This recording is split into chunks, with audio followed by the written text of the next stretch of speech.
All right, class. First off, as always, good day. I'm glad you're here. So, in the previous couple lessons, we've talked about communism, we've talked about socialism. Today, we're going to talk about capitalism. All right, so let's look at the objectives. We're going to analyze what capitalism really means. You'll hear a lot of people say, especially politicians, oh, we live in a pure capitalistic country. It's like, do we? So we're going to look at that. We're going to examine the characteristics of what makes up a capitalistic society. And then we're going to create an argument whether a true capitalism would be a good fit for our country. Okay. So let's go ahead and get to your warm up. So if you notice, one guy has a sign that says, "Will work for food." The other guy has a sign that says, "Will work for less food." And at the bottom caption, the guy with the less food says it's called capitalism. Okay? So think about this. Which person would somebody more likely hire? And then why? So that's where you write down your explanation of what this artist is trying to say. You know. So think about it, write your response, because we're moving on in three, two, one. All right. So the guy you see in that picture right there, that is Alex Smith. He's known as the father of modern economics. Okay, he was a Scottish philosopher and an economist. Now, he wrote a book called Wealth of Nations, and it's still printed out today. But the thing is it relevant to today's terms? Yes and no. There's been some things that are, you know, disproven that he wrote, but there is some stuff that still applies to this very day because it deals with human nature, you know. Now, Smith, along with other people at the time, came up with this idea of laissez-faire. Okay, laissez-faire is French. It literally means to be let alone. And what they meant by this is the government shouldn't have their hands in businesses. They shouldn't be dealing with what businesses do with other businesses and stuff like that. They're like, you need to back off, and let things go the way they go. Now, under a pure economy, competition is key. You have to have competition. Because think of it like this: if there's only one car company in the entire world, what's the price do you think they're going to put for their cars? Is it going to be low or is it going to be high? And chances are, more than likely, almost like 99.999%, it's going to be high.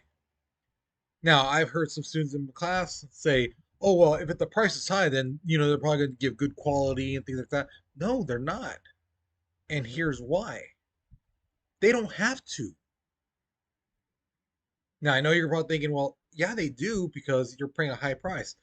But they can raise the price all they want because there's no competition. If you want a car, you have to buy it from them because they're the only company, and that's where competition comes in. Because if there's 20 car places, you can choose and then see, oh my gosh, this price is way up here, but this other place selling the same exact car down here, you're gonna go for this one where it's cheaper. They're the exact same car. It's just at this place they're selling it down here. So yeah, okay. Now, thing is, we as consumers, as buyers, we go against each other as well. Okay.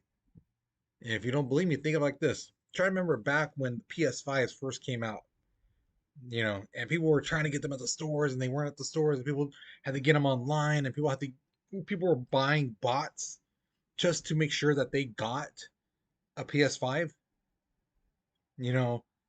So we fight one another for things because, again, there's not an unlimited amount of stuff. There's a certain limit, and eventually, it will run out. They will. There won't be enough. Okay.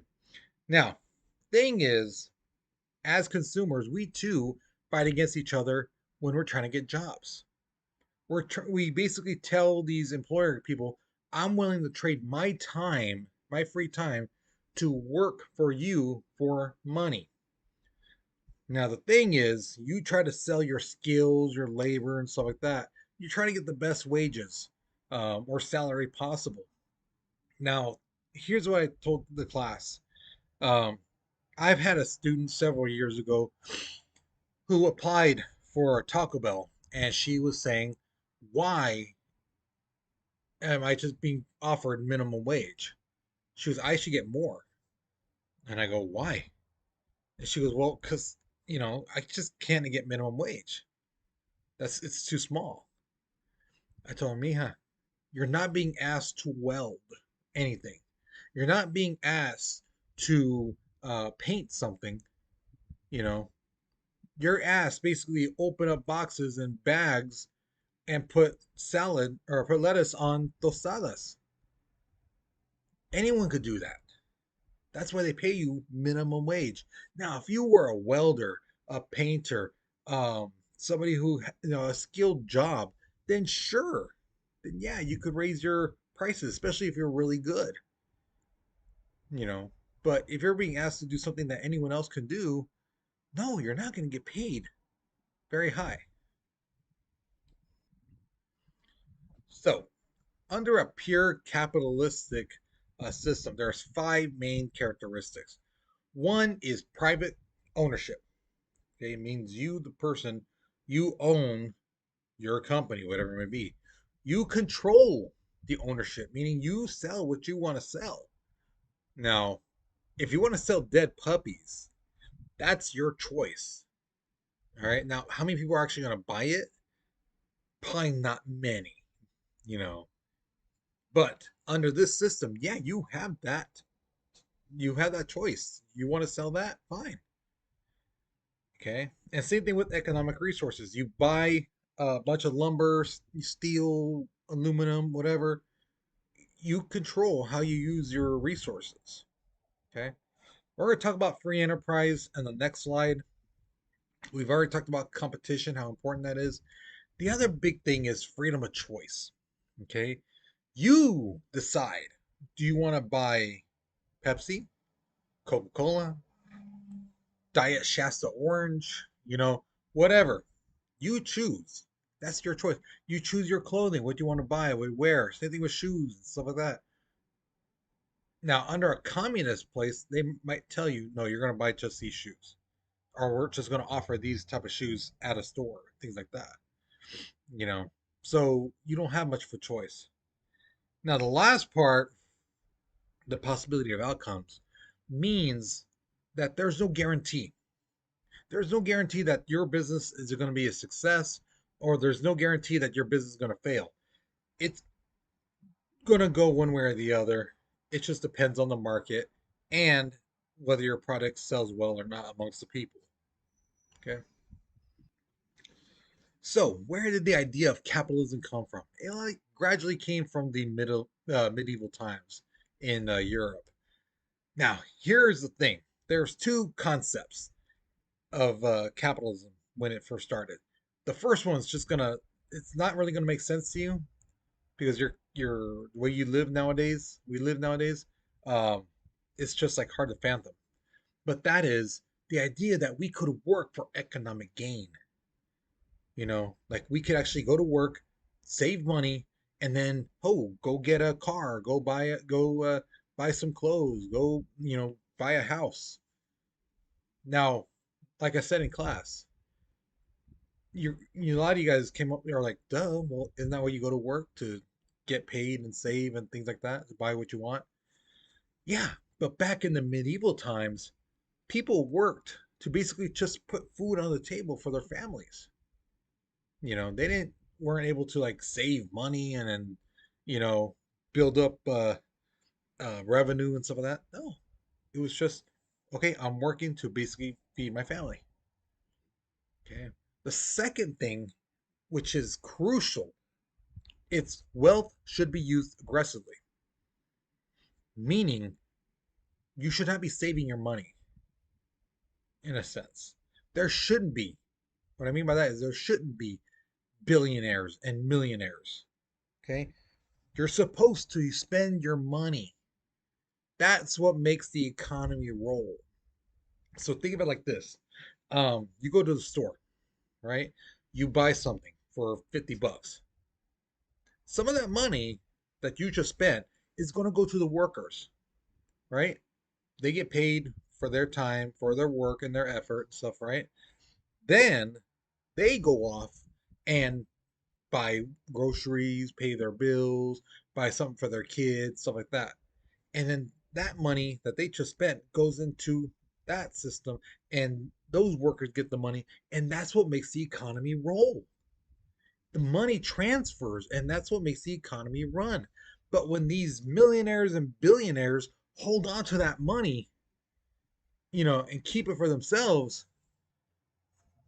that's money that's not going into the economy. So that's why we're not getting paid at high wages, because they're holding all the money. Now I had a student ask me, why don't we just print more money? Because here's the thing: we print more money, that's gonna devalue our dollar. Our dollars are gonna be getting smaller and smaller. The value of it is gonna go smaller and smaller to the point where our dollar is gonna be worthless. So that's why we don't print it out. Okay. Now, in the 13th century, people also realized, I got a little bit of money, I should invest it. I know a merchant who goes off to India and he buys like jewels and perfumes and some of that. If I give him like 500 bucks, when he sells that jewels and some of that with that extra 500, he'll make a profit and I'll get a piece of that. Okay. So the idea of uh, investment came from that time too. Now, I told you earlier, the last slide, about free market. Now, what does that mean? It means you can buy as much or as little of something that you want. Okay. Also, you can sell as much or as little of something that you want. The government's not going to tell you anything. The government's not going to say, oh, no, you can't sell, you know, all 5 pair of your Jordans in one day. No, no, you can't do that. No, they're not going to tell you that. That's a free market. Or if you want to buy 5 pairs of Jordans, you can. Okay. That's what the free market means. Now, here's the thing: I've met some people in my years on this earth who have been saying stuff like, we live in a pure capitalist country. We don't live in no communist or socialist country. And I'm like, um, this is not a, pure capitalist country. You know, yeah, it is. Yeah, it is. You don't know what you're talking about.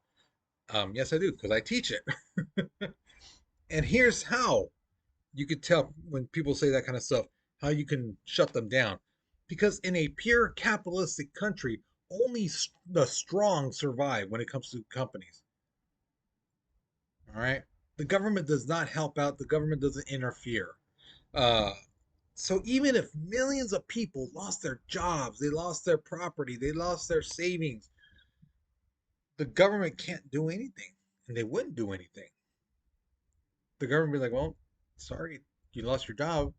But here's the thing: there's other jobs, so good luck trying to get one. Oh, you lost your savings. Oh, and you put your money in the bank. Yeah, you shouldn't have done that. Sorry.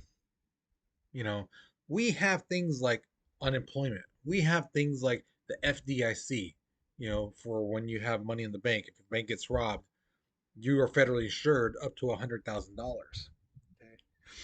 Now, what does the U.S. What does our government do? Its main economic task is to preserve the free market. Allow you to buy and sell things and stuff like that.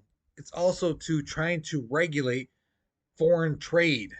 You know, uh, because again, some countries they make a lot of something and they'll try to sell it cheap because they don't want you to buy, from anyone else. They'd rather sell it really, really cheap to us instead of us buying American products, which would be a little bit, excuse me, a little bit more expensive. Okay. Also, our government tries to encourage business competition. They like, when businesses go against each other because, again, that brings the prices of things down, you know. So if something does happen to a company that is giving another company a competition like Pepsi or Coke, you know, they try to help out those countries if they need assistance. They are starting to dwindle down. The government will come and help out. Same thing with the auto industry. They did that. They saved them several times. Okay. And on top of that, believe it or not, the government actually wants you to own private property. They want you to own a home. They want you to own land. Okay, despite what people may say, that's what the government's goals are. Do we always hit the mark? No, but that's the goals they have. All right, so our government has regulated our economy through various reasons. You know, um, if you have ever opened a container of Tylenol, you know that it has that red plastic thing around the top, and then there's a childproof lock, and then there's that little thin like silver foil thing on top, and once you punch that, there's the cotton balls. Now, I'm sure you're thinking like, well, why is all that stuff on there? One student in the class said, oh, to protect kids. Yeah, that's what the child lock is for. But what happened was back in the 80s, somebody tampered with some Tylenol and people died. They put like poison in there.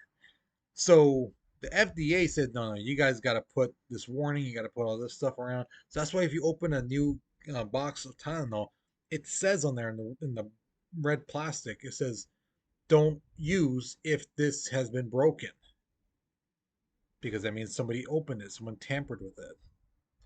Okay. The other one, that one of my favorites, is the Meat Inspection Act. Basically, in the 80s, 1890s, uh, this book was written called The Jungle, and it talked about the meat industry. And one of my favorite stories was a rat was walking on a beam, and it fell into the ground beef that was being grounded. And the rat's trying to get out. It's trying to scratch and try to get on top of the meat and get out, but it's being grinded up. And all of a sudden, the rat just gets destroyed, and it's mixed in with that ground beef, and that ground beef was sold to people. Here's the thing: there was a bunch of workers who saw the rat and did nothing. So yeah, so that's when the Meat Inspection Act came in to make sure that, hey, when you eat something in our country, it's good. So that's what the FDA does: make sure that our food and our medicines are good and not tampered with. Now, if a country gets big enough, sometimes if they don't have enough land, um, they can't feed all their people. They can't give them fresh water, things like that. So they'll look to other countries to trade with. They'll say, hey, we have a lot of, coal, and maybe we build this or that. Let's trade a bunch of corn, tomatoes, or whatever for these items. Okay, because they need that food to feed their people. Now, again, class, well, what kind of system are we in the United States? We're a mixed economy. Okay, we do have the free enterprise and things like that, which is capitalistic, but we also have things where the government does make this support decisions on our economy. We have assistance where if a company is not doing too well and they're about to go under, the government will help them out. um, but yeah, our government tries to keep competition free and fair, not just for you, the buyer, but also the seller, and things like that. So here's my question to you: do you believe a failing company should be saved by the government? All right. So think about that. If a company is not, making sales, not making money, because people don't like the stuff or it's not selling that well, should the government step in and help save that company or factory or things like that? Or should it just let them die? Hey, you had your chance. Nobody's buying the stuff. So, sorry, So, what do you think? And I put the writing prompt on the bottom to help you guys out. Be sure you use that if you don't know how to start the sentence. Okay. Now, once you finish this question, you're done with this lesson. So hopefully you learned something new. Hopefully you enjoyed it. Okay. So with that being said, you guys, you take care, you be safe, and I'll see you guys later. Okay.